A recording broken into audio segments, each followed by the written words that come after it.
Good morning Odisha. आज 8 मे गुरुवार आसतु आज सकाळ केतक गुरुत्वपूर्ण खबर उपर नजर पकेबा। खबर भल लगे वीडियो गोटे लाइक और चैनल को निश्चित सब्सक्राइब करेंगे। प्रथम खबर पाकिस्तान सपक्ष में बाहरला चीन। पाकिस्तान उपर भारतर ऑपरेशन सिंदूर को नहीं चीन बड़ बयान सामना को आसी। बुधवार दिन भारत और पाकिस्तान मध्य होता युद्ध को नहीं गणमाध्यम प्रश्नर उत्तर देती चीन। चीन कही कि भारत सेना कार्यानुष्ठान एक दुखद घटना बोली चीन ग्रहण करिछि। एने चीन वैदेशिक मंत्रालय प्रवक्ता कहते कि यह नहीं चीन चिंतित। भारत और पाकिस्तान उभय पड़ोशी देश, तेणु उभय पक्षर शांति बजाय रखा चीन निवेदन करिछि। निजको संभाळ और आगू किभଳି एपरि विवाद न गढ़ी उठिबो ता उपर आलोचना करियाकु चीन परामर्श देइछि।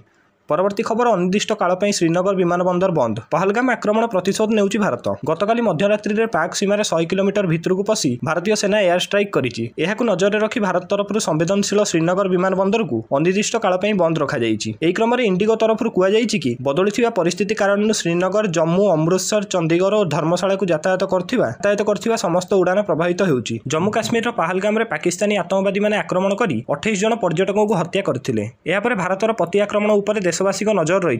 सेना मंगलवार मध्यरात्रि में यार प्रतिशोध नहीं। पार्क अधिकृत काश्मीर में पशि भारतीय सेना 9टी स्थान में जोरदार आक्रमण करिछि। एथिरे अनेक आतंकवादी कैंप सह 300 रु अधिक लोकों मृत्यु होइतिबार सूचना मिलुछि। परवर्ती खबर 7 भारतीयों मृत्यु। भारत पाकिस्तान को कड़ा जवाब देइछि एवं ऑपरेशन सिंदूर अनुଯାयी देशर 9टी आतंकवादी आड्डा को आक्रमण करिछि। भारतर एही एक्शन पर पाकिस्तान मध्य आक्रमण करी साधारण भारतीयों को टार्गेट करिछि। एलओसी रे फायरिंग जारी रहिछि। एलओसी पाखरे थिबा गाँव में बोमा एवं फायरिंग करिछि पाकिस्तान। एथिरे जणे महिला और 2 जण शिशु समेत 7 जनक लोकों मृत्यु घटी एवं 38 जन आहत होइचंती। समस्त 7 जनक मृत्यु सबुठ अधिक प्रभावित पुछ जिले में होइछि। एथिरे 25 जन आहत होइचंती। अधिकारी कहिचंती जे बरमुला जिल्लार उरी सेक्टर में 10 जन लोक आहत होइचंती एवं राजौरी जिले में 3 जन मध्य आहत होइचंती।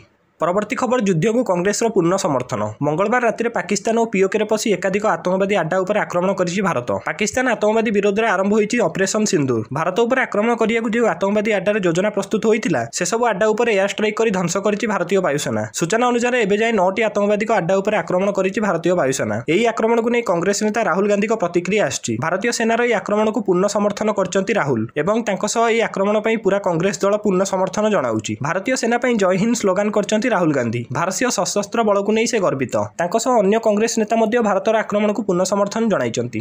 परवर्ती खबर दीघा जगन्नाथ मंदिर को नहीं तेजुची विवाद। दीघाठारे पश्चिमबंग सरकार द्वारा निर्माण होइतिबा जगन्नाथ मंदिर को नहीं विवाद थमियार ना नेउनी। 4 धाम मध्य पुरी जगन्नाथ धाम मंदिर अन्यतम होइतिया बेले दीघा जगन्नाथ मंदिर को जगन्नाथ धाम बोली उल्लेख करी मुख्यमंत्री ममता बनर्जी विवाद सृष्टि करचंती। एहाकु नहीं राज्य सरकार तरफ एही नाम हटेइयाकु बारंबार अनुरोध करा जाउथिया बेले ममता किंतु एही जिद्रे अटल रहिचंती। एही सब भितर आज मुख्यमंत्री मोहन चरण माझी ममता बनर्जी को एक चिठी लिखचंती। मुख्यमंत्री कहते कि जगन्नाथ धामर नाम पवित्र और स्वतंत्र। एही नाम पुरी सह जड़ित रही। एही नाम को अन्य कौनसी मंदिर किंबा स्थान सह जोड़ा जिबा ठीक नुहे। एभली कले कोटी कोटी श्रद्धालु आघात पाइबे।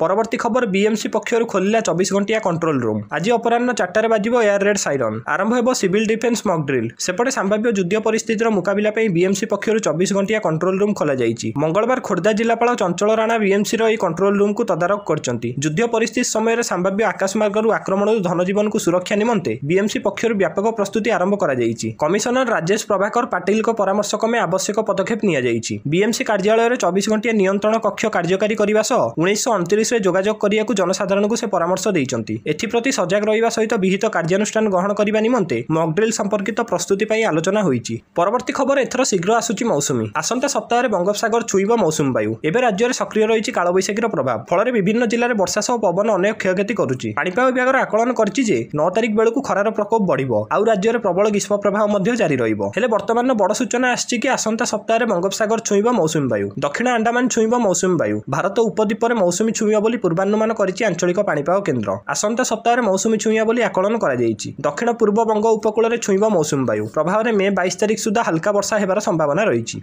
परवर्ती खबर पुणी बढ़िला सुना दर। किछि दिन आश्वस्ति पर पुणी बढ़िला सुनार दाम। मे 7 अर्थात बुधवार 24 कैरेट सुना दाम 10 ग्राम प्रति 98,460 टंका रही। गतकाली यह 95,730 टंका रही।